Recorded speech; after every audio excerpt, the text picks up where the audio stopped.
le comportement que tu as actuellement là, est-ce que ça peut faire dans son cœur et puis elle va dire, bon, il faut aller voir ta maman. Elle est en train de dire quoi? Que tu es parti, l'enfant avait 2 mois. Elle a mis l'enfant au biberon et l'enfant a grandi. C'est parce qu'elle-même, elle n'est pas une mauvaise femme qu'elle dit à l'enfant que voici ta mère. Dans d'autres cas, on va t'ignorer même complètement. Il y a des gens qui montent leurs enfants pour ne pas que les enfants aillent voir les mères. Ce sont les étrangers qui sont dans la maison là qu'elles considèrent comme les mères. Si tu as un problème et que tu veux te réintégrer dans la famille, il faut avoir de la souplesse dans ce que tu dis. Tu nous blesses, nous tous, sur le plateau. Il y a 19 ans, 20 ans de cela, tu disais à cette dame-là qu'elle est stérile. Aujourd'hui encore, tu dis tu es venu ici, on va régler le problème, sinon tu vas aller en justice. C'est avec quel argument tu vas aller en justice? C'est ça, Roland te demande. Donc, tu as abandonné l'enfant pour partir.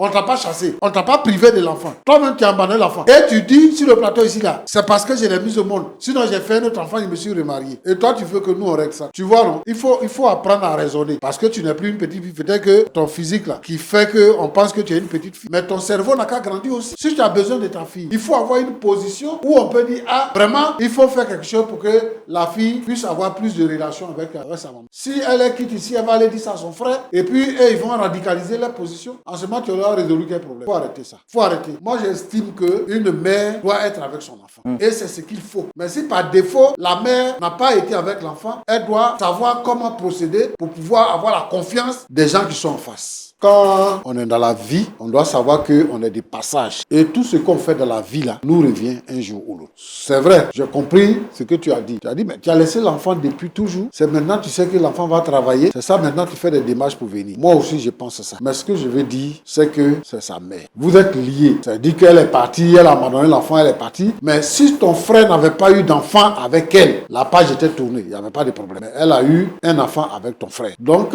vous êtes toujours liés. Ça va jamais finir. Si l'enfant même fait des enfants, ça sera toujours la même chose. D'autant plus que ton frère lui-même, depuis ce temps-là, il n'a pas encore eu d'enfant. Il y a des gens qui ne savent pas parler. C'est son cas. Moi, je veux que tu adoucisses ta position et que tu parles avec ton frère et que vous puissiez parler avec l'enfant pour que l'enfant puisse de temps en temps rencontrer sa maman. L'enfant connaît l'histoire. L'enfant sait que c'est toi qui l'as élevé. Donc, il n'y a pas de problème. L'enfant te reconnaîtra et l'enfant sera toujours avec toi. Moi, je pense que la démarche qu'elle devait faire, c'était pas de t'inviter pour t'insulter, mais c'était de se rapprocher de celui avec qui elle a eu l'enfant pour que les deux puissent s'entendre. Comme elle dit qu'elle s'est remariée et qu'elle a eu un autre enfant, c'est pas un problème. Sinon, on aurait peut-être procédé à faire une réconciliation pour qu'elle puisse réintégrer le foyer. Elle a un autre foyer, elle a un autre enfant. Donc, ce qui veut dire qu'elle va plus revenir. Mais au moins, moi, je plaide pour qu'elle puisse avoir une certaine affinité avec l'enfant. Là, elle va arrêter de faire ce qu'elle est en train de faire.